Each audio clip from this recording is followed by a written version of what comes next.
Hello, TJ Tubers. Kaizer Chiefs legendary former goalkeeper Joseph Banks Setlhodi has delivered a stark warning.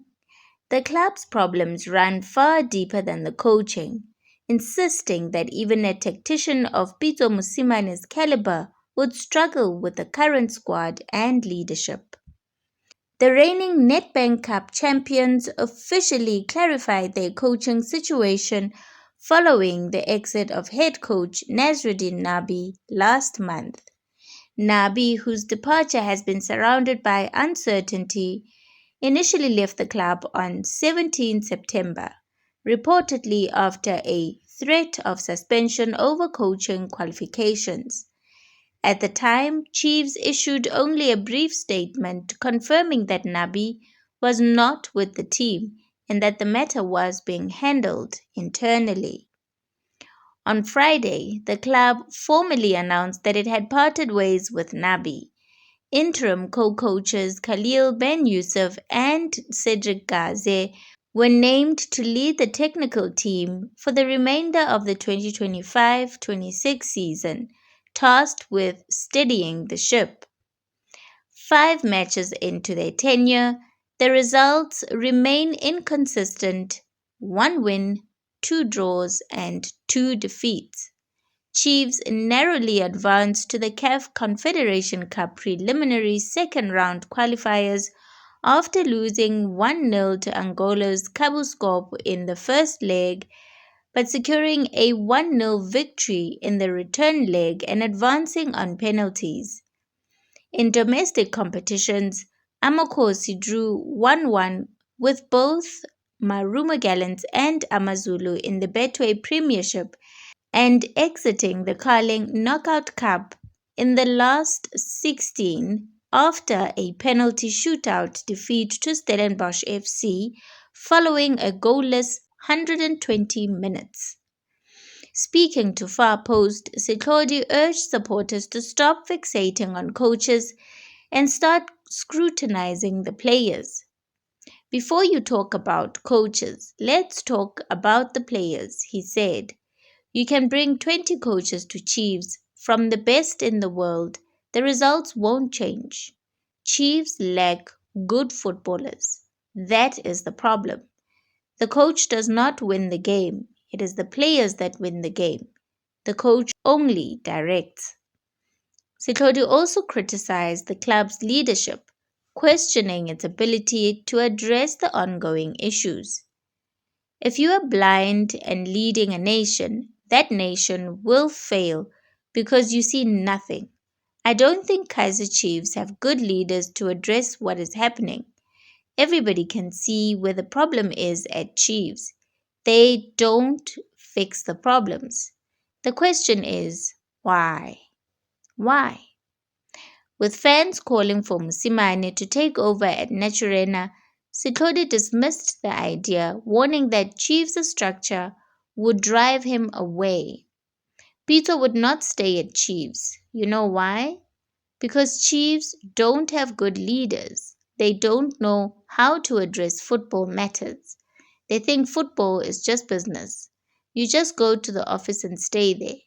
Football is something else, Setlhodi said. If Pitso goes to Chiefs, he will demand players. If they don't give him what he needs, he will leave.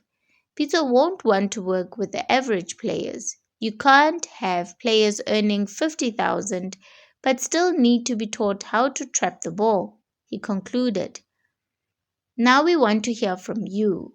Do you agree with Banks Setlhodi? Is Chiefs' problems really the players and leadership, or is it still about coaching?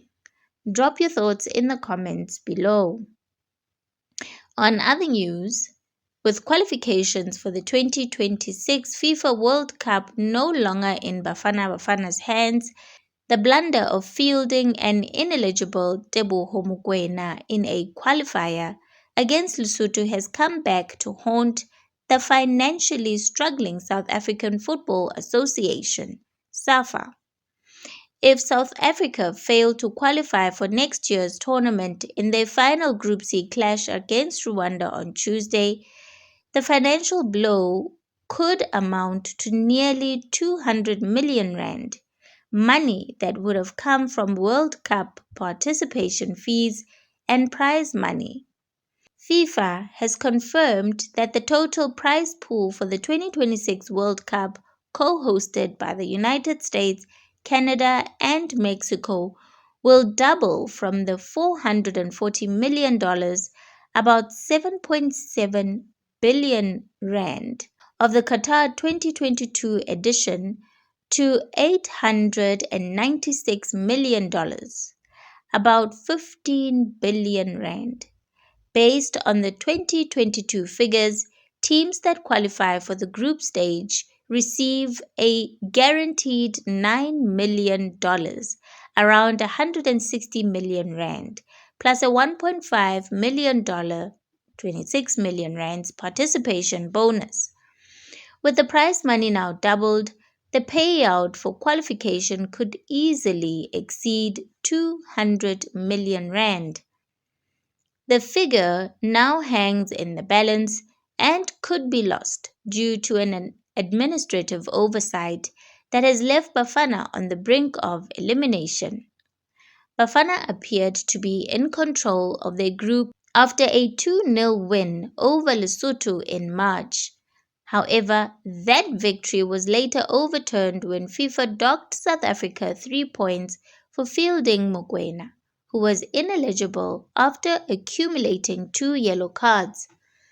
The governing body awarded Lesotho a 3-0 victory, throwing the group wide open and pushing South Africa from first place to third. Responsibility for the costly blunder has reportedly been placed on team manager Vincent Tseka, who failed to properly track Mokwena's disciplinary record. After Friday's 0-0 draw against Zimbabwe, Bafana find themselves needing both a win against Rwanda and a favorable result elsewhere to keep their dreams alive.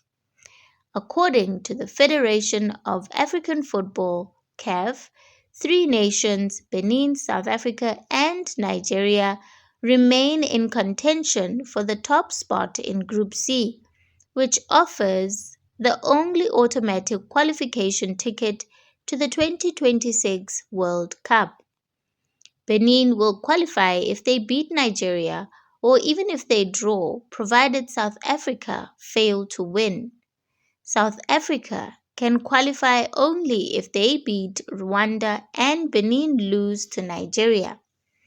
Nigeria will qualify if they beat Benin by 3 or more goals, as long as South Africa do not win.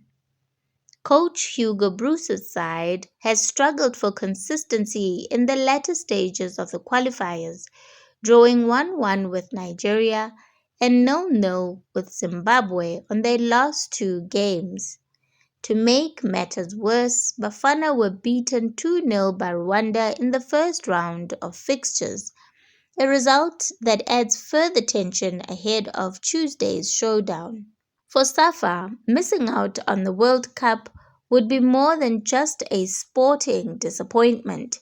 It would be a financial catastrophe, deepening the association's ongoing money woes.